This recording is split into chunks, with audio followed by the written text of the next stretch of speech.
Good evening and welcome to Thursday's edition of The State of Business. I'm Nishani Figuera. Let's first take a look at tonight's headlines.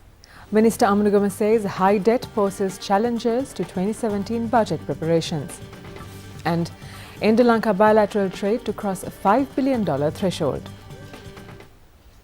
Prime Minister Ranil Wickremesinghe says religious coexistence is key to global peace. He said this addressing the World Muslim League Forum held in Colombo this morning. Prime Minister Ranil Wickremesinghe was the chief guest.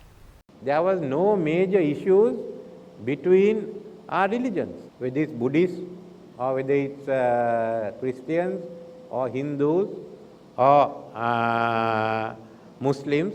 There can be some local issues that can arise. I would like to assure the members here, the delegates here, that as far as Sri Lanka is concerned, we will oppose communalism. We have people who talk of communalism. We have those who also try to get votes by running on religion, whether it be catering, trying to rouse the feelings of the Buddhists or the Muslims or the Hindus or the Christians. We know there can be occasional disagreements, but that does not lead to major communal or ethnic incidents. Minister of Special Assignments Dr. Sarath Amunugama says due to high debts, the preparation of 2017 budget has become a challenge. Addressing the media in Colombo, the minister said the government is forced to set aside a considerable allocation for debt servicing from the budget. අයවැයක අපි දන්නවා පුනරාවර්තන වියදම් ප්‍රාග්ධන වියදම් කියලා කොටස් දෙකක් තියෙනවා. සාමාන්‍යයෙන් අපි පුනරාවර්තන වියදම් සීමා කරොත් සංවර්ධනය සඳහා අවශ්‍ය ප්‍රාග්ධන වියදම් වැඩි කරන්නට පුළුවන්.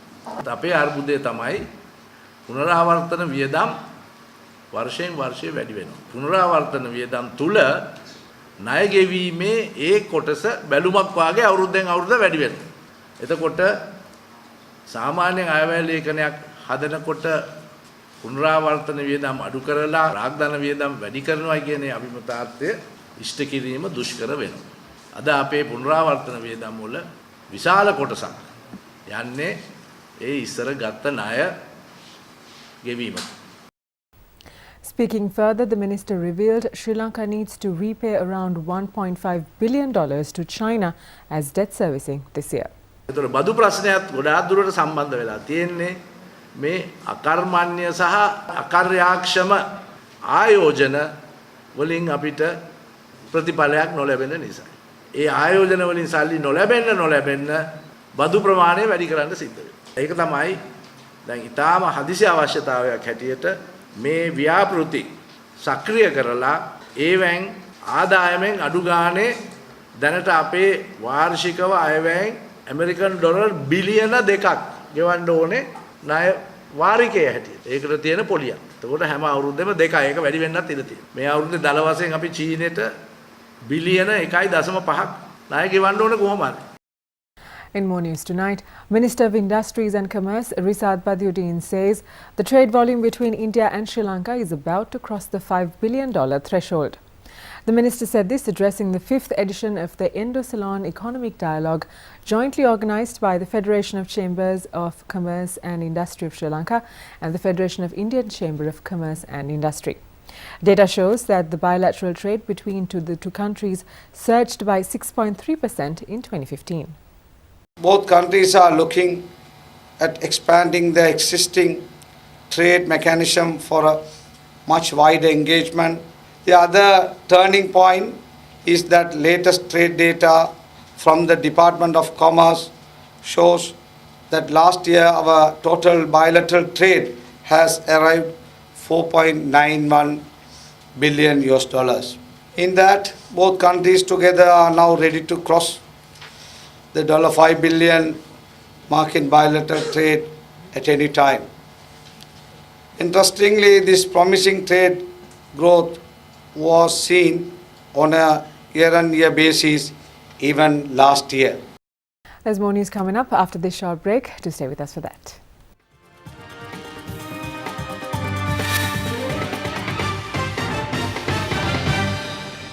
Welcome back to the show. An economist says the biggest risk Sri Lankan economy is facing right now is external debt repayments. Addressing a forum organised by Advocata, Deshal Dimel said Sri Lanka's annual debt service, which stood at 85 billion rupees in 2006, has now risen to around 400 billion rupees. Now, usually people use the figure of debt to GDP. But in Sri Lanka, we've had this kind of curious situation where even though our GDP has been growing, our government revenue has not been growing to the same level. So government revenue has actually been coming down as a percentage of GDP. So our repayment abilities have not really been matching our increases in economic growth rate. So that just gives you a kind of indication of where we are in terms of our debt situation. We have our government reserves in US dollars, about 5.2 billion. But in the next 12 months, we have external repayments in terms of interest and capital of the loans that we have taken, and that is more than 5.5 billion. So it's a bit of a problem that we have there, how we are going to meet it. Deshal Dimel also pointed out that lack of policy consistency has affected the growth of post-war Sri Lanka. According to him, lack of government policy consistency also remains a constraint to foreign direct investment inflows. After the end of the war, where everyone thought that what was holding FDI back was the fact that we had conflict, which was a big factor, but clearly that wasn't the only factor. Post-war, we've seen FDI only around 1% of GDP per annum, 1 to 1.5% in most years. If you look at the last 6 years, the FDI that we have been having has largely been dominated in, a very few sectors. Tourism, condominiums, domestic services, but very little FDI has been going into areas like value-added agriculture for the export market, manufacturing for the export market, and so on as well. So with that, we're not attracting the right type of investment, I would argue, for the longer-term growth of this economy.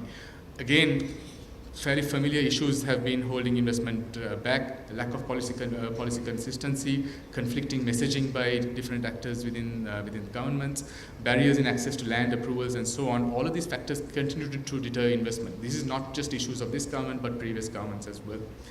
Let's take a look at how the Colombo stocks performed today after this short break.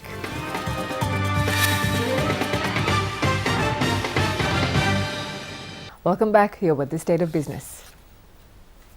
Trading at the Colombo Bourse ended weaker due to Nestle Lanka dipping in price, dragging the indices lower. Offshore investors were net sellers for the day after constant net inflows witnessed over the weeks. Foreign buying was seen on distilleries, while selling took place on Expo Lanka and Chevron Lubricants. The All Share Price Index dipped 29.98 points to close at 6,514.77, while the S&P SL20 dipped 10.99 points to close at 3,554.64 during trading today. Turnover for the day amounted to 523.5 million rupees. The top traded counters were Expo Lanka with 81 million rupees, Chevron Lubricants with 52.4 million rupees, Distilleries 40.2 million rupees, Overseas Realty 28.2 million rupees, and Alumex with 26.7 million rupees. Institutional and high net worth interest was present on Overseas Realty, while retail activity prevailed on Alumex. Foreign inflows amounted to 147.3 million rupees, while foreign outflows reached 160.3 million rupees. And now it's time for the Forex rates.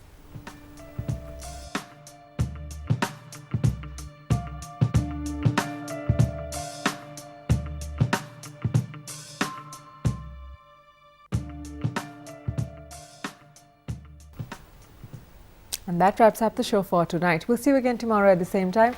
Until then, thank you for watching. Good night.